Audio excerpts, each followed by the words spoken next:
원장보입니다. 금융투자의 자기책임 원칙 확립 방안에 대해 설명드리겠습니다. 먼저 추진 배경입니다.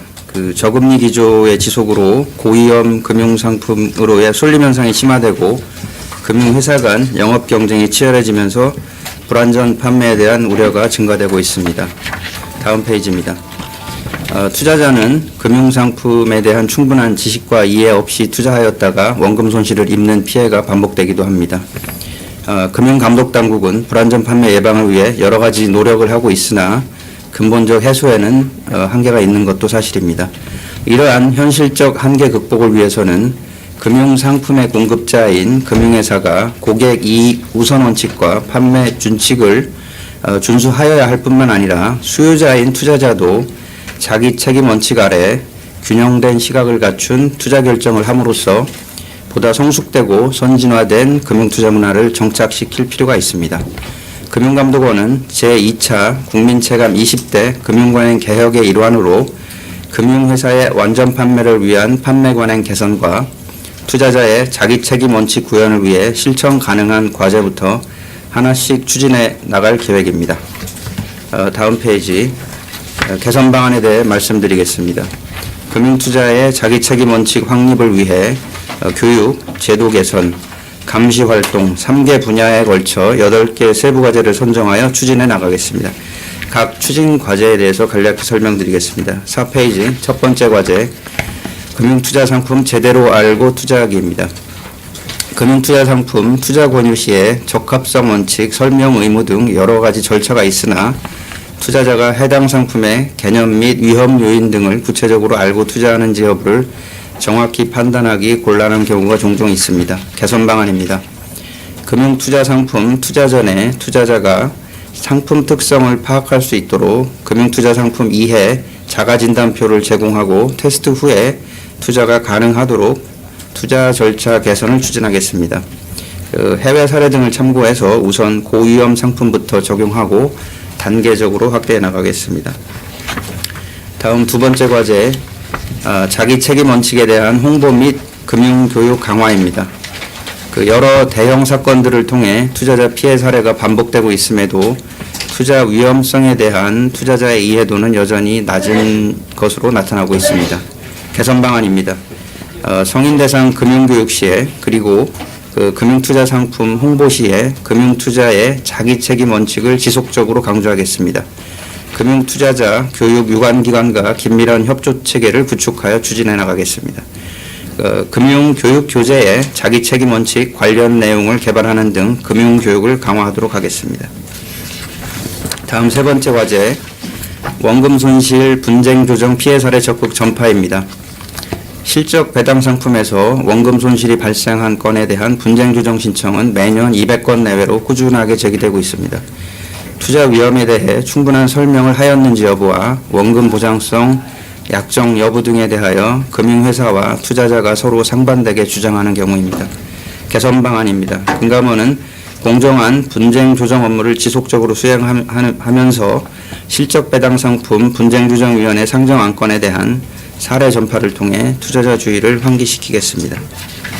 다음 네 번째 과제, 파생결합증권 등 비정형 복합상품 투자 위험도 분류체계 점검입니다.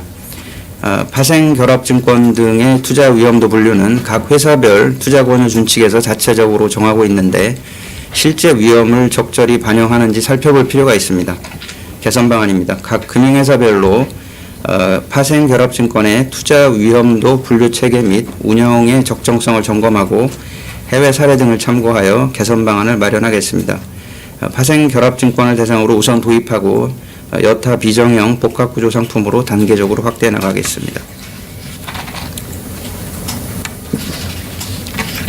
다음 다섯 번째 과제, 고위험 장외상품 투자자 숙려 제도 도입입니다. 파생결합증권 등 고위험 장외상품은 상품 구조 및 위험 요인이 다양하여 익숙하지 않은 일반 투자자가 짧은 시간 안에 파악하기 곤란한데 현재 80세 이상의 초고령자만을 대상으로 하는 매우 제한적인 숙려기간 부여 제도가 시행 중입니다. 홍콩이나 싱가포르 등에서는 비상장 구조화 증권 판매 시 고령자뿐만 아니라 당해 상품 투자 경험이 부족한 일반 투자자에 대해서도 숙려 기간을 적용하고 있습니다. 개선 방안입니다.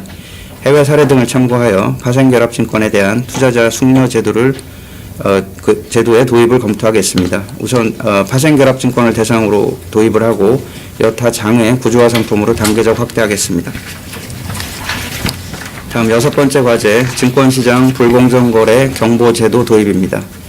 현재는 불공정거래 조사 결과 사회적 이슈가 되거나 신종 범죄 등에 한해 보도자료를 배포하고 있습니다. 앞으로는 국민들에게 투자 관련 고질적 반복적 불공정거래 유형을 추출하여 투자자 정보로 알기 쉽게 제공하고 증권 불공정거래 신고센터 홈페이지를 통해 분기 단위로 올바른 투자 관행 및 투자 판단에 필요한 유인사항을 안내함으로써 무분별한 추종 매매를 지향하고 자기 책임 하에 투자 판단할 수 있도록 정보 지원을 확대해 나가겠습니다. 다음 7번째 과제, 고령 투자자 보호의 적정성 점검입니다. 저금리와 고령화로 고령자의 고위험 투자 상품에 대한 투자가 증가하고 있으나 선진국 대비 고령자 보호 수준은 미흡한 상황으로 나타나 있습니다. 작년 12월에 고령 투자자 보호 방안을 개선하여 금융회사들이 고령자 전담 조직 및 전담 창구를 마련하게 하고 고령자 판매 절차, 내규 마련 및 교육도 강화한 바 있습니다. 금년에는 고령 투자자 보호 절차의 적정성을 중점 검사 사항으로 선정하여 점검함으로써 고령 투자자 보호 방안이 정착될 수 있도록 노력하고 있습니다. 점검 결과를 보고 필요한 경우 추가적인 제도 보완을 추진하겠습니다. 한편 향후 해외 사례 분석 및 연구를 통해 고령 투자자뿐만 아니라 독자적으로 투자 판단이 어려운 금융 취약자까지 보호 대상을 확대하는 방안도 검토해 보겠습니다. 마지막 8번째 과제, 실적 배당 상품 원금 보장성 불건전 영업행위 점검입니다. 금융회사 간 경쟁이 심화되는 가운데 상대적으로 수익성이 높은 고위험 상품에 대한 고객 유치 경쟁이 치열해지면서 원금 보장성 불건전 영업행위에 노출될 소지가 있습니다. 실제 금감원에 접수된 금융투자부문 민원 중 원금 손실 관련 민원은 꾸준히 6%에서 9%대를 유지하고 있습니다. 개선 방안입니다. 불건전 원금 보장성 행위에 대한 정보 수집을 강화하고 민원 접수 사례 등을 면밀히 분석하여 위규 발생 가능성이 높은 검사 대상을 추출하여 집중 검사를 실시하겠습니다. 다음 페이지 기대 효과입니다.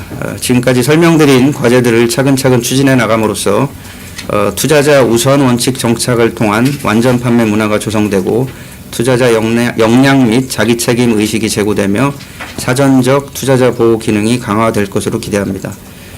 추진 일정은 다음 페이지 표를 참고해 주시면 되겠습니다. 이상으로 금융투자의 자기 책임 원칙 확립 방안에 대한 브리핑을 마치겠습니다. 감사합니다.